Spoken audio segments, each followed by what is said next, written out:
Hello and welcome to The Truth in My Opinion, the podcast where I ask a guest to bring me the 3 news stories they think should be on everyone's lips. And this week, no doubt fresh from popping a whoopee cushion under Keir Starmer's ottoman, wrapping himself in a paper blanket made from the sellotape pages of the Communist Manifesto like a runner post-midlife crisis marathon, and of course, absolutely reeking of woke, it's left-wing toerag Owen Jones. What an intro. Woo! Oh, that made me my epitaph. I'm like... Left-wing toerag. Assassinated, just left-wing toerag would be, I think, more than adequate, to be honest. Whack it on. Yeah, maybe you should change your handle across socials. Yeah, left-wing toerag. How are you, Owen Jones? Do you know what? I am good because the world has gone, kind of to shit. But people always look at the downside of that, don't they? Like staring down the barrel of the apocalypse. What can't whinge about that? But we do get some great podcasts out of it. For example, this. Exactly. So where would the world be without two guys just shooting the shit over the current affairs? I just think balance. Like look at the downsides. Fine, we've done that. Here's one upside. It's boom time for podcasts. Yeah, that is true. They're loving it out there. Yeah, that is true. So, Owen, why did you decide to make life hard for yourself and become a left winger? Do you know what? That is such a... Wow, I'm now plunged into existential crisis and we're like 50 seconds in.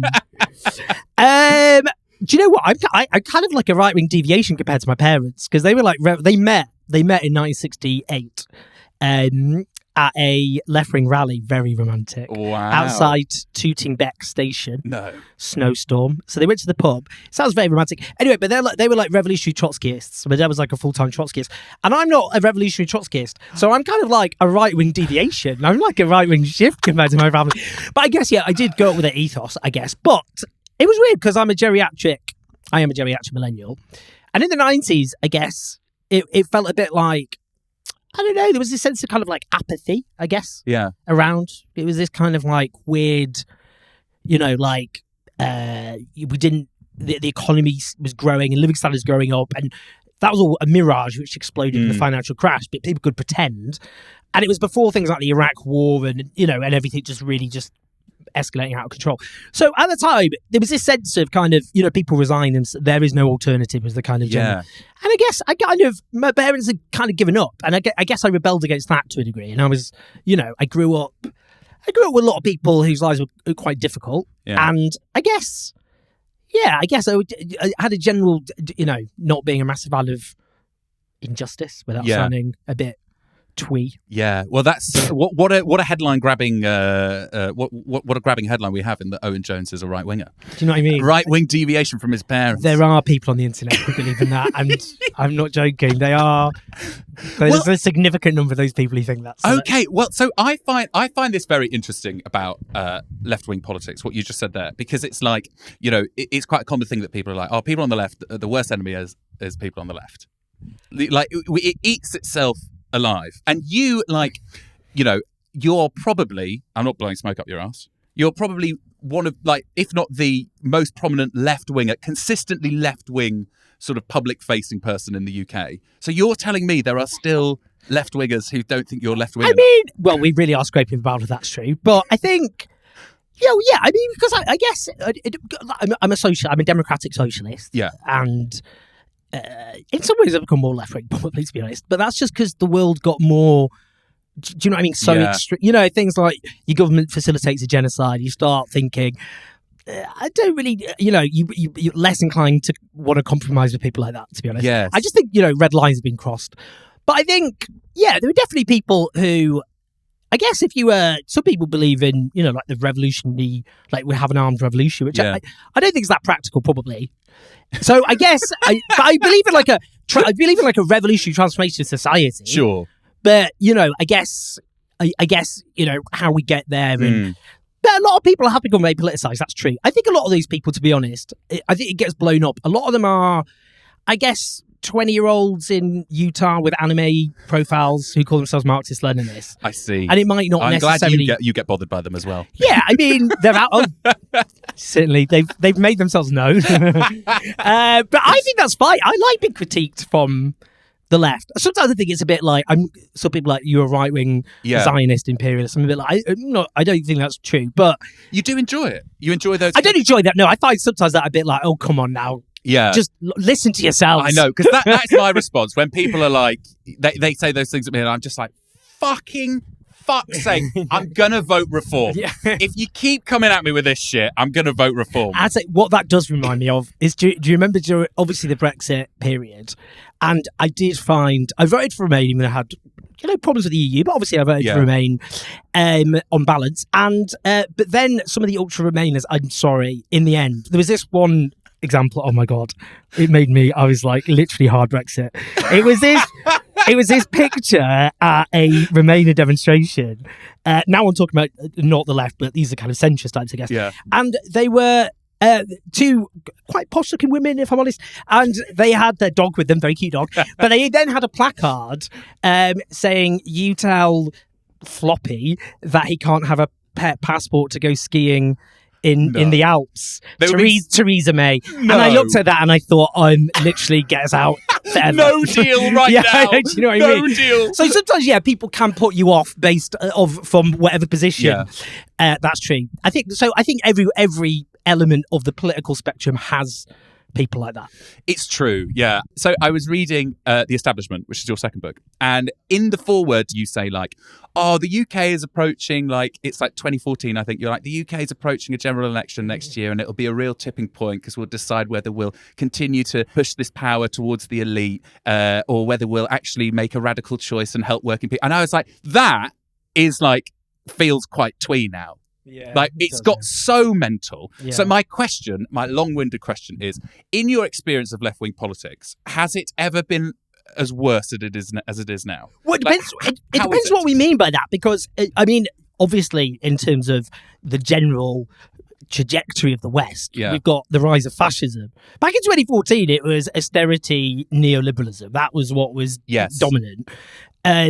Like if you had to explain to someone in 2014 what's going to happen. This is what I mean. I was like, God, 2014 Owen Jones. Christ, how out of touch is he? Do you know what I mean? It was a bit like Ed Miliband ate a bacon sandwich. Exactly. And now it's like, we got the rise of fascism and we had genocide and war, the biggest war in Europe, that kind of stuff.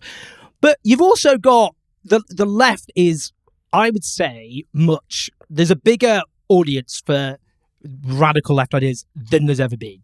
Okay. Like, so if you say now the Green Party, who was, Sergeant to Zach Polanski, I mean, they're doing better than any left of Labour Party in the history of British democracy. Yeah. And if you look at America now, I mean, the two definitely most popular politicians, or in the top five, you've got Bernie Sanders, who's a socialist, who's the number one most popular politician in the United States. Really? AOC is up there. And even now, Zoran Mondani, a socialist getting elected mayor of New York. That would have been unthinkable. The idea of socialists in the US achieving mass support and getting elected and actually having a plausible run at the presidency within 4 or 8 years, that would have been unthinkable. I mean, the idea of a socialist, a radical socialist, that becoming mayor of New York, people would be like, you're off your head. So you're right, we do have like the politics of fascism and despair and hate.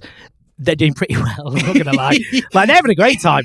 But equally, you do have the rise of a left and people who are receptive to left-wing ideas, because people look at privatisation, they go, well, that was a disaster. Yeah. People look at austerity and they go, well, that was a disaster. People look at all the wars we went through and they go, well, they were all disasters. So after a while, they kind of go, well, everything mainstream politics said was moderate and centre ground, is actually quite extreme and catastrophic, and they're more likely to go, well, the system's broken. The problem is some of these people go, the system's broken, we're going to vote for fascism. Yes. But then, others obviously haven't made that choice, and we just need to sort of peel the other ones off. Interesting. So actually, there's a lot of optimism to be found. It's just that the population is being split into ever more extreme camps. Yes, what happens? A lot more fascists, but a lot more lefties. Yeah, I mean, so I guess the question is, who's going to win? That's a big question. Who do you think's going to win, Owen? Well, I guess the issue is, I don't want to go really dark, but I was talking to people in the US about this, and unfortunately they do raise the spectre, and this is so bleak, they do raise the spectre of civil war, and then they do point out, they go, well, the right-wingers have all the guns. It's not like members of the Democratic Socialists of America are all like armed up. Yeah, no, all the lefties are turning up with floppy with placards, being like, think of the skiing holidays. They've got AK-47s. Honestly, I shouldn't have brought it up because it makes me I got really angry looking at it. I was so angry. I saw your interview with Corbyn when you were talking to him about your party. Yeah, that's gone well. You were like, so Jeremy. Ugh. I was like, God, Owen Jones just made a noise.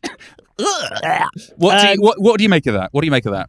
Because I mean, well, it's a shit show, isn't it? Okay, I'm glad. I'm glad. I think it's just kind of got a slightly morbid fascination with how they've managed to mess that up. Yeah. Because, as I've said, there is a bigger audience for those politics actually than ever because of everything that's happened. And actually, at the beginning, their polling was actually pretty good when they didn't even exist, hypothetically.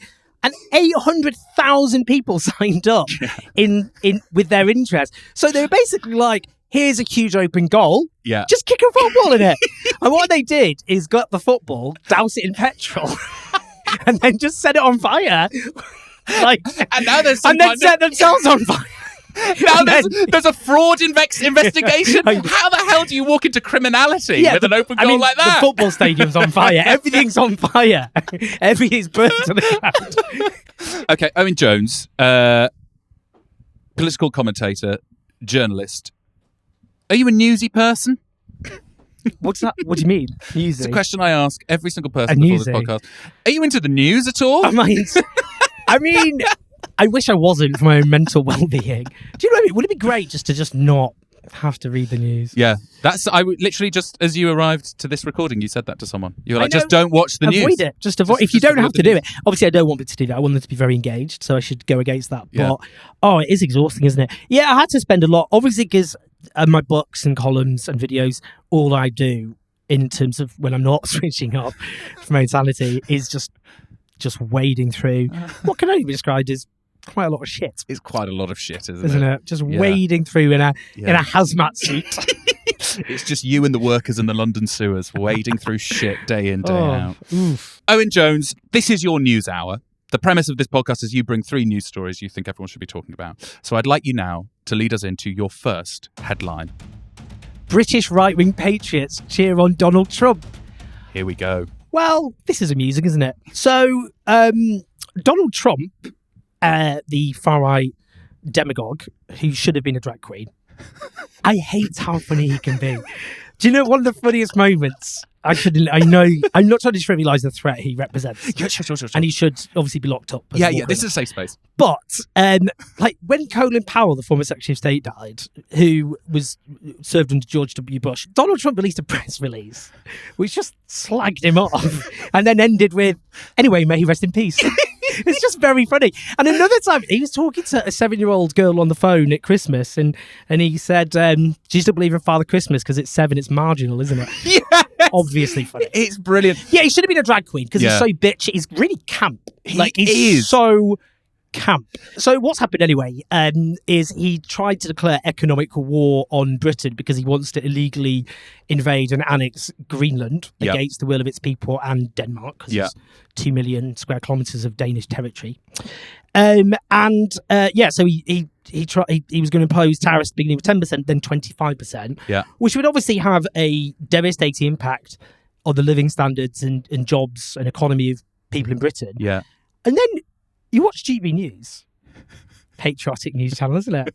Loves Britain. I couldn't believe you sent me a GB News story. Well, Owen Jones reads GB News. They've got the finger on the pulse as well. I'm saying, they're just cheering it on. Yeah. They're like, this is up yours to the globalists. You're like, what are you talking about, you lunatic? But I thought it was very revealing because the whole shtick is, look how patriotic we are. Yeah. And the left, that you hate your country.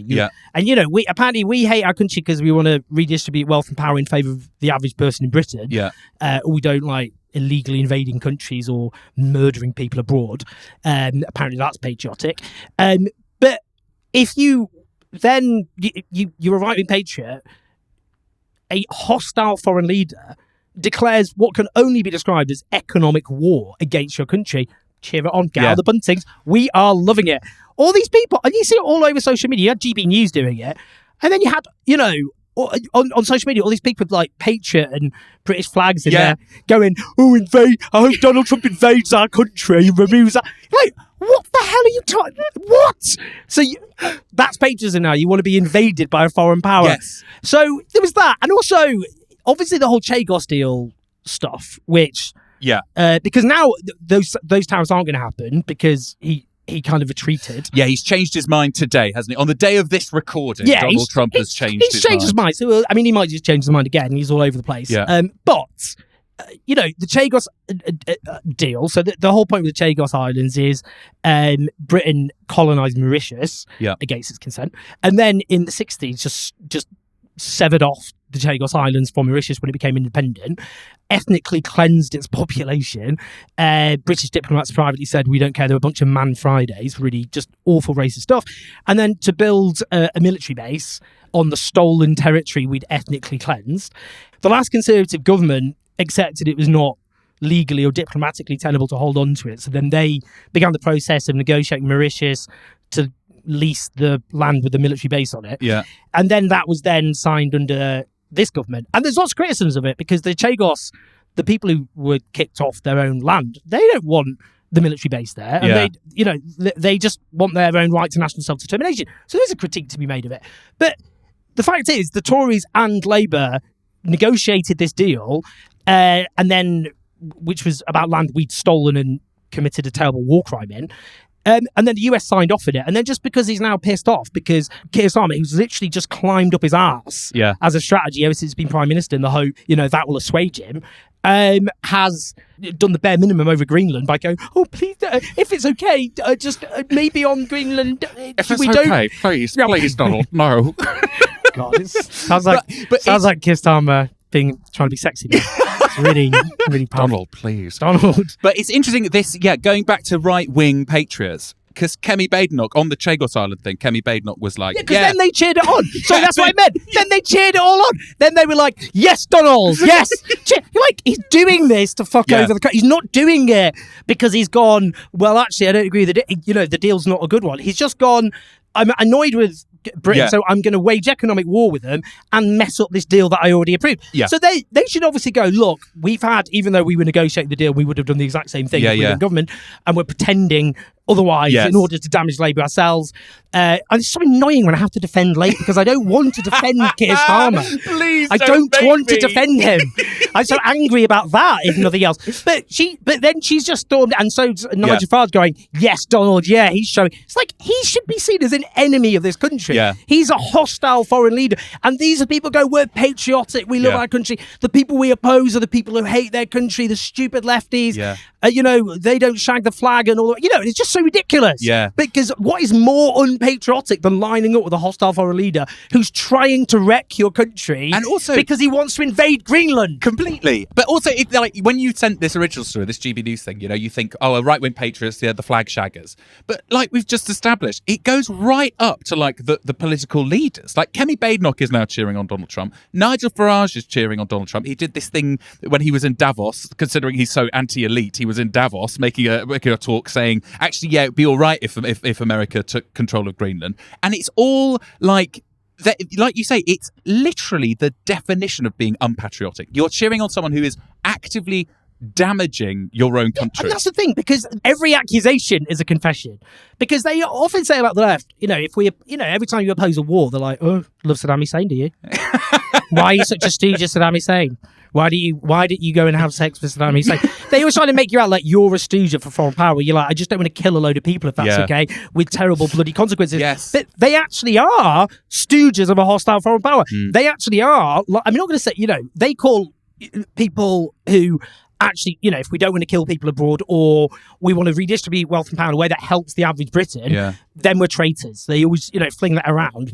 We're not patriotic. They are literally stooges of a hostile foreign power. If that's not treachery, what is? Yeah. Now, we can't talk about right-wing patriots who want to destroy the country without mentioning Tommy Robinson, Stephen Yaxley Lennon, because he is the prime candidate for someone who claims to love England, but actually seems to be plotting the overthrow of the government. Because he tweeted when Trump took over Venezuela, when he stole Venezuela, he was like, yo, at real Donald Trump, as you're doing the rounds removing dodgy communist dictators, I know of one who's allowing violent invaders to pour into the country's communities, who are killing, raping and pillaging. On top of that, he's making the people pay for it and jailing people who speak out against the regime.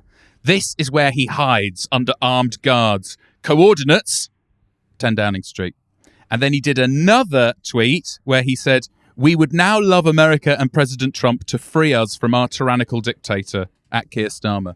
So Donald Trump, we've got our other right-wing stooges sort of at least trying to hide the language. We've got Tommy Robinson here literally saying, please invade the UK. It's just, look, again, I'm not a fan of the Starmer government. I wouldn't be, if Nigel Farage was Prime Minister, which unfortunately couldn't rule out and would be a catastrophe, I would not be calling for a foreign power to invade our country. Yeah. It's just, he's not even joking. Yeah, That's he's the thing. not. Yes. He actually would like, ideally, Donald Trump to invade his own country. Yeah. I just think if you get, I don't know, look, I'm not sitting here as the big arbiter on patriotism. I'm not like the patriotism decider. Yeah, right? yeah, That's yeah. not my title. Yeah. I do No, think you don't call yourself that. No, that's not like, I'm not like the chair of the patriotism It's not decider. in your bio. No. No, but I'm like, I just think maybe we should have a consensus that if you call for the invasion of your own country Yeah. by a foreign power, I just think you've crossed some red line. Yes. I don't know. I just don't think you can reconcile that with calling yourself a patriot. I just think that maybe is like you've lost. That's it. You forfeited. Call for an invasion if you want. Yeah. But you forfeited that a little bit. Forfeited the vote. Well, Maybe he should have his vote taken off of him. What do you think? Come on, put your money where your mouth is. I would no. Probably, that's the thing. That's the thing. Okay, that's brilliant. I would just be like, No, that's all I need for this podcast. Owen Jones wants Tommy Robinson to keep vote. oh, I just want him to vote so hard. I really do. Okay, Owen, thank you so much. Please now deliver your second headline of your news hour. Green Party high on drugs, soft on Putin, says Keir Starmer. Okay. From one unpopular politician to another, Oh, I'm not a fan. I have Keir to say. Starmer. What's this story? Basically, a Green MP stood up and criticised Keir Starmer's abysmal record, because Keir Starmer is, really needs to emphasise this, the most unpopular Prime Minister in the history of British democracy, according to the polling, which is quite, if you think about some of our past Prime Ministers, he's really... Is he more unpopular than Liz Truss? Yes. He's more popular than Liz Truss, yeah. Bloody hell. Yeah, I mean, she was only around for about 5 Yeah, hours. it's true. Yeah, people are like, who? I think if she'd been around as long as him... They forget to add her to the polls sometimes. Yeah, exactly, sometimes. Yes, this Green Party MP. Oh, yeah, so Keir Starmer, yeah. So she got criticised, and then he had this obviously someone had gone, we're going to do this really sassy slapdown against the Green Party, which he's just reading it out, and said, yeah, high on drugs, soft on Putin. I think one of the things I found annoying, and this does wind me up a lot, actually. So, Keir Starmer, a few years ago was, in fact, he was being interviewed by young people with the Daily Telegraph had organised like for a school to ask questions, and because he'd been on Piers Morgan, who'd asked him 17 or 18 times if he'd taken drugs, which he refused to answer, and then this time Keir Starmer went, I had a lot of fun when I was young. I had a lot of fun. Let's play that clip of Keir Starmer refusing to say whether he had ever taken drugs or In not. an interview with Piers Morgan, you refused 14 times to answer if you took drugs. Could you clarify this? Are you trying the 15th time? I had a good time when I was younger. Well, it's number Thank 16. you, Piers. You know, that interview with Piers, I mean, the final version was an hour-long package, I think. But the interview was 3 hours. We just sat with the cameras rolling without a break. It was very, very intense. Was it 14 times, he asked me? Yeah. So it's not a yes or a no, number 16. No? That's 16. You see, you got Chris going now. I think, look, I don't want you to get involved in a libel suit with Keir Starmer's lawyers. But Allegedly! I would say, in my honest opinion, as per defamation law, I believe it's extremely likely that Keir Starmer has taken illegal The substances. boy went to Leeds, for God's sake. Of course he took some MDMA. Do you know what I mean? He went I to wish Leeds. he did it now. It's annoying when it, makes Oh my him... God, maybe he's still on it. Maybe. I hate when he makes... That's, again, annoying about him because it makes him sound cooler than he actually. Yeah, it's true. But anyway, he Keir always. Starmer on MDMA. I can't Do you know- imagine that. He's just. Can't imagine that. Oh. Imagine he'd just be really, really intense talking about the Chagos Islands. He's just- I'm telling you, it's actually against international law. Go away, kid. Leave me alone. Yeah, I think. So what I find annoying about it is he's obviously now instituting, or he's in charge of the failed war on drugs, Yeah. which just criminalises disproportionately young black men for doing the sort of criminal acts that he is quite likely to be implicated in himself in his past, judging by his answers, which is annoying. And obviously it's not worked because people like Keir Starmer have very likely taken drugs, as have a very large number of British cabinet ministers, some of whom have just openly admitted it, Yeah. and a load of MPs. And I'm afraid to say, some of them are still doing it. Yeah. And it's just irritating.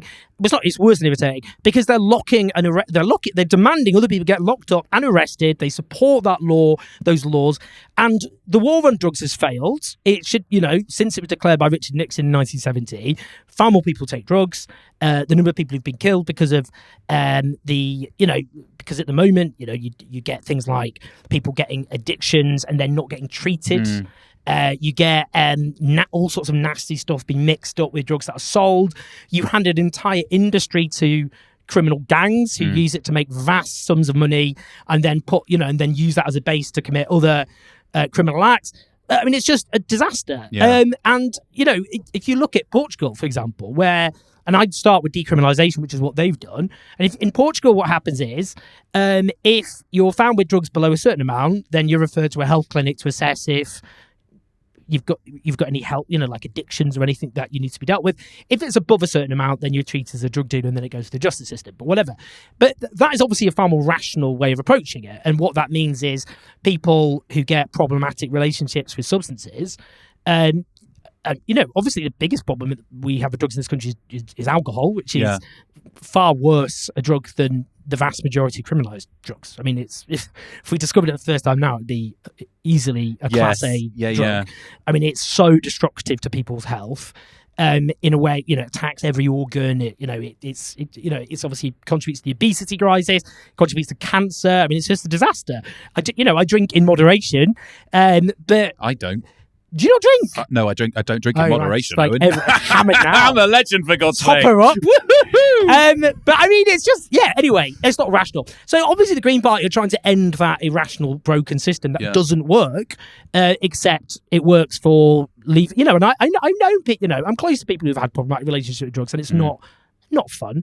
No. And they need the support for them isn't there, and it's hard for them to access the support because they're in danger of being criminalised all the time.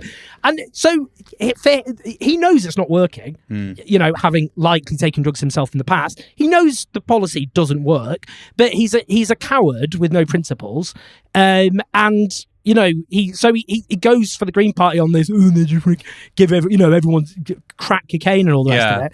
When actually it's just, the Green Party are just trying to argue. Anyway, the fact is, this guy's got no principles. He stood to be leader of the Labour Party in a pack of lies. The Green Party are actually a lot closer to the policies he originally advocated, which he was lying to his teeth about. And I just think it's just pathetic how this, failed joke of a prime minister has nothing to say other than, with the rise of the Green Party, other than just cheap nonsense about the failed war on drugs. Totally, and it's a product of, I think, the strengthening position of the Greens, isn't it? That they're having to come up with these sound bites that I think that's when you know when a party is struggling, when they start saying sound bites that aren't actually true. Like he's literally said that the Greens are high on drugs, which is just.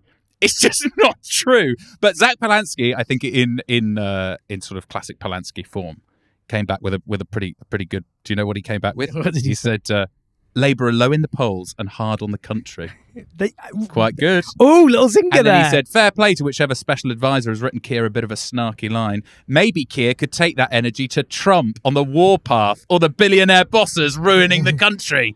He's very good at Zinger that. Zach. Yeah, Zinger Zach. I mean, the thing talking about being soft on hostile foreign leaders, I just don't think that's ironically Starmer's trump card. Do you know what I mean? Yeah. It's just, I just think, I mean, if he thinks he's soft on, he's sucking up to Donald Trump and talking about how great he is. Yeah. When I think Trump is actually kind of likes Putin, wants to emulate him. Exactly. So Yeah. it doesn't really. I don't know. The whole thing just doesn't work. It just looks desperate because the problem with. You see, the people who took over the Labour Party, they hate the left. They are really bad people. I mean, they're just so awful. They don't believe in anything other than, what makes their heart beat faster is attacking the left. And you can see that's all they really had because then they formed a government and then they didn't really know what they were doing. They were like, they keep U-turning all the time. They were like, we'll attack pensions. That'll go down really well. People are going to love that. Oh my God, can't wait till we start freezing people's grannies to death. People are going to be like, oh wow, we really respect Labour taking hard, tough decisions. But we're joking, but they thought that. They thought they'd get respect because people are like, they're prepared to take tough decisions. Yeah. People are like, why are you freezing my granny, you freaks? So I just think, they don't have anything. All they've got is just... negativity. All they can think with the left is how can we demonize them? How can we just, without engaging in any of the substance? Because they don't have any substance. They don't have any plan for the country. Yeah. They literally don't have a plan for the country. Also, it's a pretty low bar because Keir Starmer stood up in the House of Commons and, like you say, he was responding to a Green MP asking him a question about the geopolitical situation we're in, the perilous geopolitical situation we're in. And then he starts attacking Zach Polanski, who isn't even an MP. Like, it's not even like he's sort of...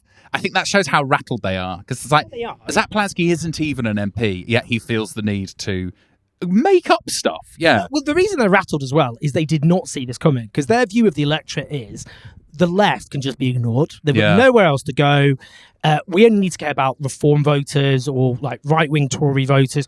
We don't need to... All these people, they're suckers. You've got they'll vote for us come what may, and there's not even that many of them. And then the Greens went and surged, and in some polls were ahead of Labour, and they were like, this is definitely not part of the script. And they're angry about it, but they're not going to, even if they were going to lose an election because people were defecting to the Greens, they wouldn't want to give an inch. Because they would prefer, this is why they don't want, and Andy Burnham has gone on all sorts of twists and turns. But with Andy Burnham, even, rationally, if you're a Labour person, you'd go, who's the best place to win back both Green voters and Reform voters? It's probably going to be Andy Burnham. And they know that, but they despise him, and they think his politics would shift to a political position, which they don't just think, it's not just they go, well, we don't think that's electable. They don't. They think we don't want it to be. We don't. We hate those ideas. We hate these people. Even though Andy Burnham's not even a proper lefty. I so, know. Do you know what I mean? It shows how much the right has taken control over the Labour Party, where Andy Burnham is now this sort of lefty messiah. It's like anyone to the left of Genghis Khan. Do you know what I mean?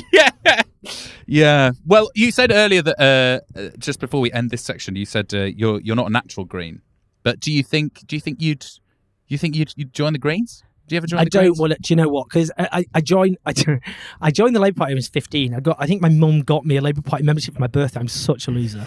And I just think, I went through this toxic relationship, which just became unbearable by the end. And I just think I just never want to join a political party ever again. Yeah, interesting. I think I've done that. And I think it's good as well. I felt like I could just be an independent.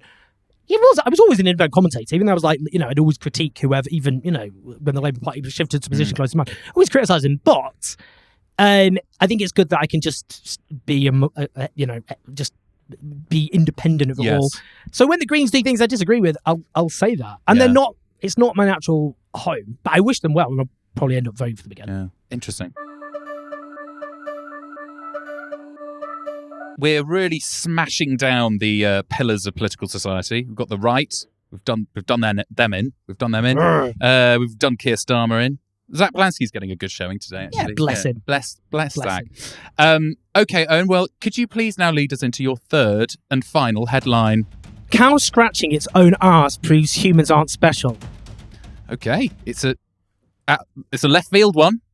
What's this story? This story is about a cow.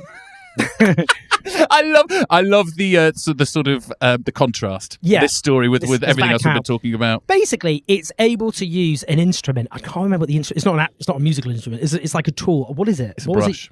It's a brush. It uses picks up a brush and uses it to scratch its back, where it's presumably got an itch, and it does it in such a way where it gets the correct end of the brush, where it can use it properly. Now, people might listen to that and go, "Well, what's this all about then? Why is this?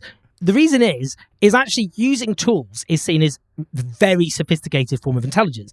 The vast majority of animals can't do that. I've got 2 cats. They don't have disposable thumbs. But anyway, but that's the problem. Normally, it's disposable thumbs. Yeah, a cow doesn't have a disposable thumb. No disposable thumb, but they found a loophole. That's the thing.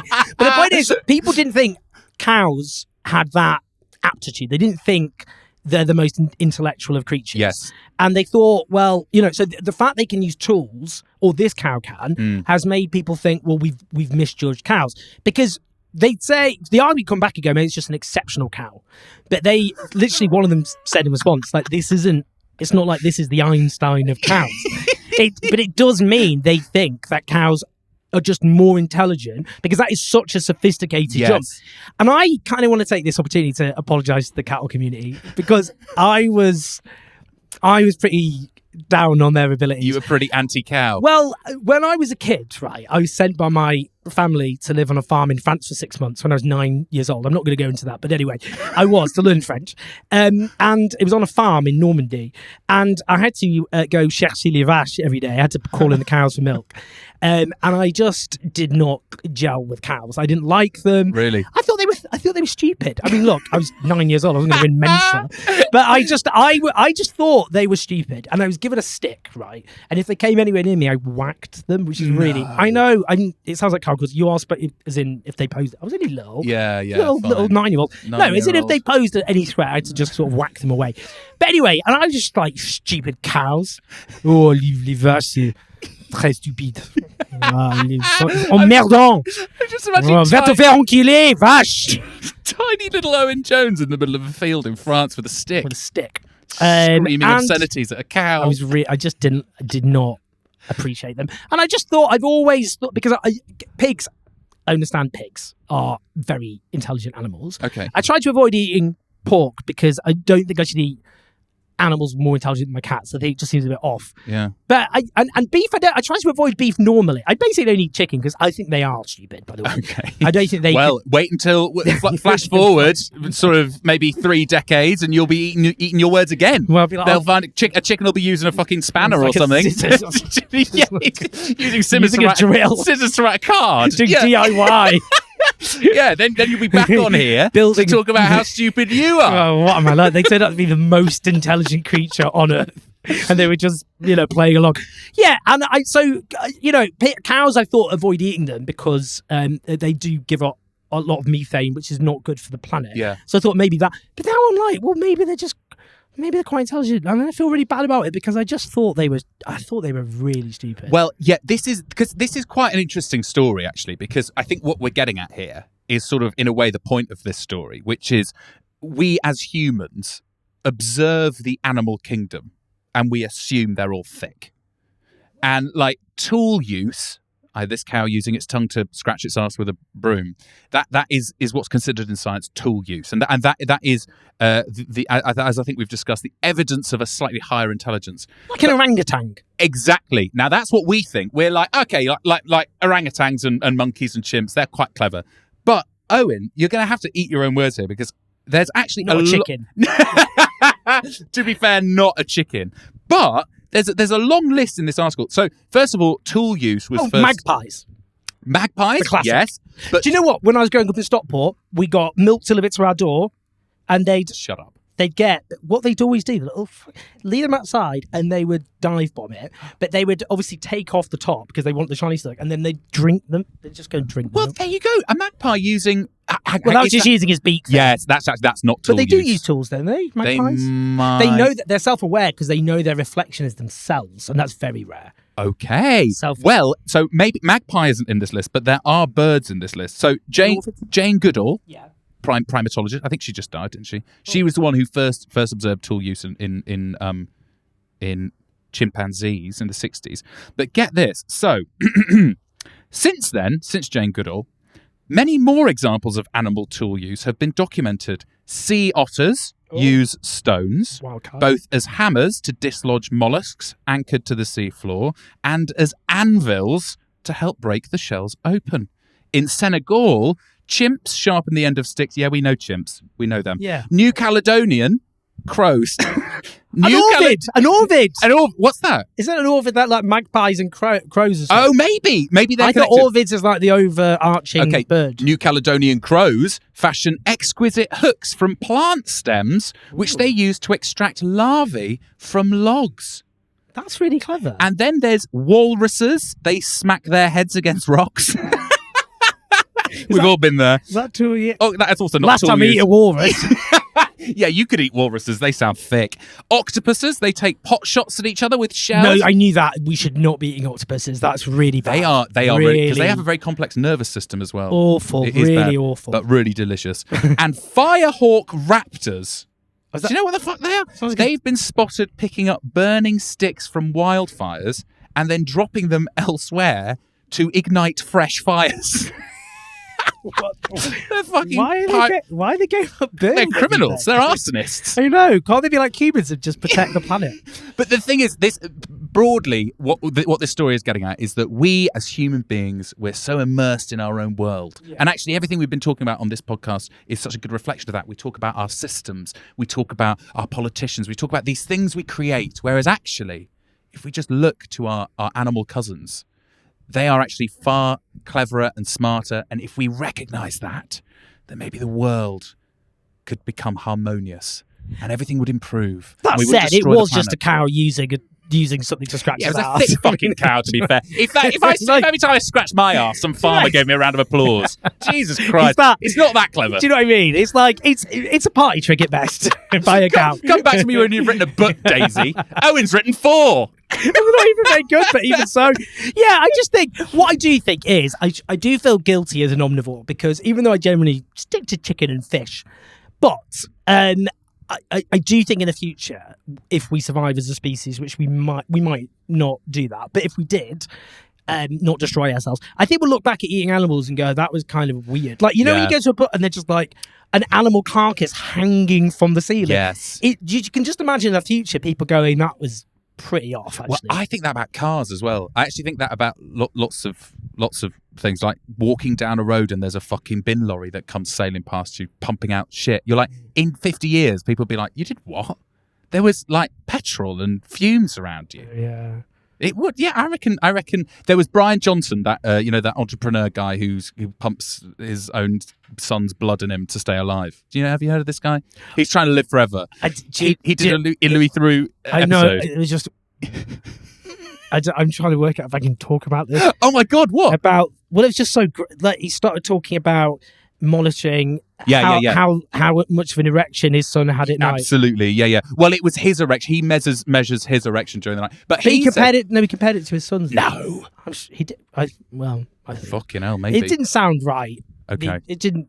He was comparing it to see if as a baseline to see, and he was comparing it to a teenager. Anyway, we don't have to keep talking about. Good God. Well, anyway, my point was that he said in this interview with Louis Theroux, he was like, I think human beings in like 400 years will look back on this generation with pity.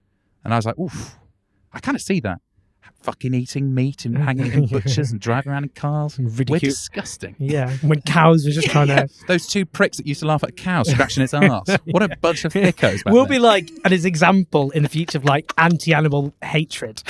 And like they'll use this in the way we look back at past about, like homophobia. Yes, they will. On TV, and they'll be like, here's a really... And look at them, this smug little pricks laughing away, laughing as they went off and murdered a cow. Yeah, this will be a robotic pig in the future. Finally got consciousness. Owen Jones, thank you so much for coming on the podcast. They have been fantastic headlines. Thanks for coming. Honestly, wow. This is a news hour for the ages, I think. I think it will be, actually, in a damning way, potentially, but it will be. Future animal overlords. Yeah, exactly. We do apologise in future for that as well. We were aware it was bad. But yeah, it was an honour.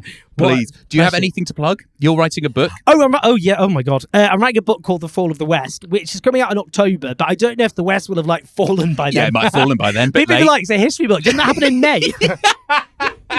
So anyway, yeah. So okay. I'm doing that. Well, watch out for that. And Owen also has a podcast which he does. It's like a video channel if you want to watch that. Yeah, follow Owen, please. Owen, thank you so much. What an honour, honestly. Such an honour to be on this. Big fan. So thank you. Bless you. You've been listening to The Truth in My Opinion. This week's guest was Owen Jones, and I've been Cody Darla. If you'd like to hear more from Owen Jones in the form of a bonus fourth headline, why not head over to Patreon and search for The Truth in My Opinion podcast and subscribe for exclusive content. See you next week.